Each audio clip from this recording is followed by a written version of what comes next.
Seu filho levanta toda hora, ele cai da cadeira, ele gira, ele balança, ele pula, ele apoia o corpo inteiro na mesa, ele começa a escrever e ele já quer levantar? E aí você fica, isso é falta de atenção, para quieto menino. Pode ser outra coisa, pode ser que o cérebro da sua criança está tentando se organizar. Dentro do ouvido existe um sistema chamado vestibular. Ele é o responsável por dizer ao cérebro onde o corpo está, se está parado ou em movimento, se está equilibrado. Ou seja, ele permite com que a gente fique sentado sem que a gente fique pensando nisso. Para escrever, a criança precisa se manter estável por muito tempo. E quando o sistema vestibular dessa criança ainda está imaturo, o cérebro sente como que se esse corpo a todo tempo fosse cair. Por isso que ele manda a criança se levantar, se mexer, girar, rolar, pular, porque é uma tentativa desse cérebro de fazer esse corpo acordar. Então, entende que não é uma escolha da criança, não é uma falta de atenção, não é uma formiguinha no bumbum dessa criança, que às vezes a gente fala, nossa, tá com a formiguinha no bumbum que não para quieto. É o cérebro que tá tentando ali fazer esse corpo acordar, porque ele tá entendendo que ele vai cair a todo momento. É como tentar escrever dentro de um barco balançando. Você até consegue fazer por alguns segundos, mas aí o seu corpo precisa parar e se ajustar. Exatamente isso que está acontecendo com essa criança. Essa criança vive assim o tempo todo, como se ela estivesse num barco tentando escrever e o barco lá balançando. Por isso que ela cansa rápido, porque ela tem que sempre fazer esses ajustes e ela foge de atividades de mesinha. Então deu para entender porque algumas crianças ficam saindo todo o tempo da cadeira, não é porque elas querem fazer isso, não é por vontade, é por uma necessidade neurológica. E quando o corpo consegue, quando o movimento ele é regulado, quando esse corpo é regulado, então o cérebro consegue parar, ter atenção, fazer aquilo que ele precisa realizar ali, então focar, conseguir terminar. Então, antes da atividade de mesinha, dê movimento para esse cérebro, para esse corpo. E é isso que eu vou deixar agora de sugestão, algumas atividades para a gente ajudar a criança que está nessa dificuldade. Mas antes, deixa eu me apresentar. Meu nome é Keila. Eu trabalho com desenvolvimento psicomotor infantil e acompanho muitas crianças e suas famílias nesse processo de desenvolvimento. Aqui no meu canal eu falo como que o corpo e o movimento influenciam nesses processos de aprendizagem, comportamento e desenvolvimento da criança. Se esse tipo de conteúdo faz você entender mais a sua criança, se inscreva no meu canal para receber esse e outros conteúdos. Se você já está gostando desse conteúdo, já aproveita e deixa o seu like, para você não se esquecer depois. Já lembrou de alguém que também está precisando saber mais sobre isso? Compartilhe esse link. Quem sabe até seja professora lá da escola. Bora lá para as dicas de atividades práticas. Número 1. Rocambole no colchão. A proposta dessa atividade é para a gente organizar então esse sistema vestibular. Como que a gente vai fazendo isso? Fazendo giros. Então, o rocambole no colchão é o seguinte, você vai colocar um colchão no chão, pode até ser um tapete.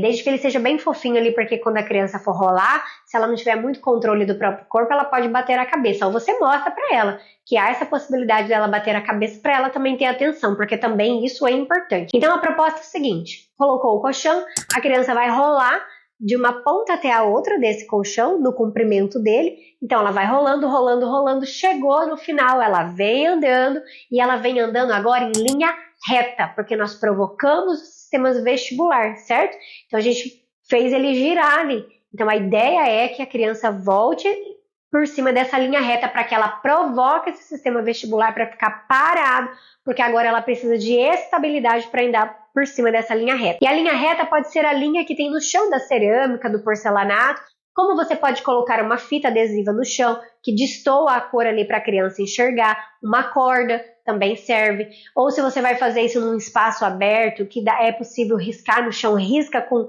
um giz ou com um carvão. Você pode fazer aí de 5 a 10 repetições dessa atividade, vai depender muito do quanto de tempo que a sua criança vai tolerar fazer e da capacidade que ela tem de permanecer ali naquela atividade. Segunda atividade, pular e parar. Isso vai ensinar para o cérebro a sair do movimento e ter estabilidade, assim como a gente precisa disso lá na escrita. A proposta aqui é o seguinte, a criança vai pular 5 vezes e aí ela vai parar, virar uma estátua. Então ela saiu de um movimento contínuo e agora ela tem que ser capaz de fazer com que o seu corpo fique ali paradinho. Você também pode usar o giro. A criança vai fazer 5 giros no lugar e aí ela tem que parar e ser capaz de fazer isso. Você pode aumentar essa quantidade de pulos. É interessante que esses pulos sejam com os 2 pés, então aí tem que ver o processo de pulos se a sua criança já está dando conta. Mas se não, ela vai fazer o pulo ao qual ela está acostumada a fazer.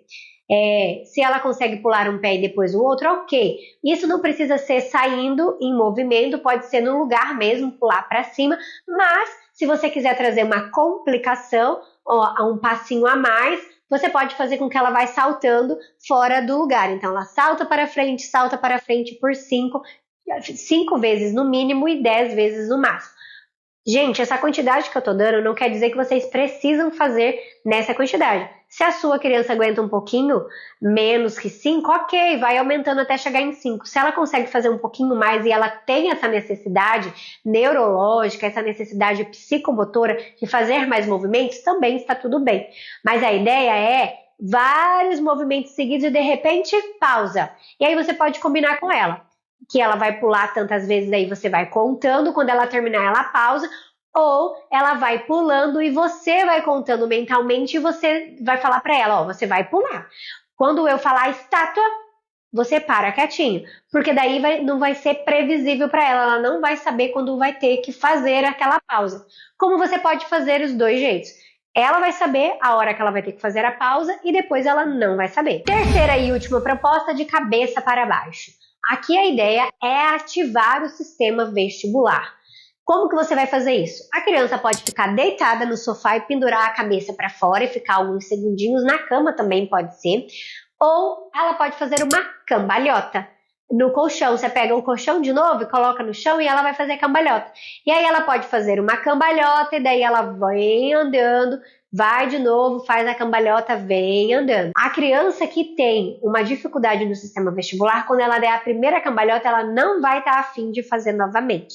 E aí a gente vai fazer de novo, mas com menor quantidade, se ela se sentir muito mal, se ela quiser vomitar, talvez aí fique a questão, talvez não, com certeza, fica um apontamento para você procurar um profissional, um terapeuta ocupacional, para trabalhar mais essa questão de integração sensorial. Ou pode ser que a sua criança precise ir num profissional, um médico, um otorrinolaringologista para ver essa questão de ouvido, para ver se não tem alguma outra questão fisiológica, biológica. Mas quando a gente pensa em processamentos sensoriais, o TO também é um profissional que vale a pena você levar a sua criança, principalmente se ela nauseia e se ela chega a vomitar. E se ela foge muito disso, por exemplo, de balanço, de você segurar ela e girar, dessa cambalhota, né? Porque a gente espera que na primeira infância a criança faça uma cambalhota e fique tranquilamente, fique bem de boa com isso. Então aí pode ser que tenha outras questões mais profundas e você vai precisar de outros profissionais para te ajudar com o teu pequeno. Então, depois que você fez todas essas propostas aí em que o cérebro estava precisando acordar esse corpo, agora você convida a sua criança para sentar e fazer a tarefinha de mesa que ela precisava. Às vezes era uma questão de tarefas da escola que ela precisava fazer. Aí ela vai conseguir ficar mais tempo ali e permanecer ali, quiçá, quem sabe até terminar o que ela precisa fazer. Porque agora então que o cérebro se organizou por meio do movimento, agora ele vai dar conta ali da mesinha. Isso não quer dizer que vai ser da noite para o dia, ok? É uma questão que a criança precisa ser sempre estimulada. E talvez aí você também vai precisar de um profissional da área motora, um profissional de educação física, um psicomotricista junto com você para estimular mais essas questões aí que a sua criança está precisando. E se você quiser saber por que o seu filho escreve travado, ele até sabe, mas não flui a escrita, vem conferir o próximo vídeo dessa série. Como você já sabe, esse vídeo aqui é de uma série O Corpo e a Escrita. E eu vou te esperar lá no próximo vídeo. Tchau!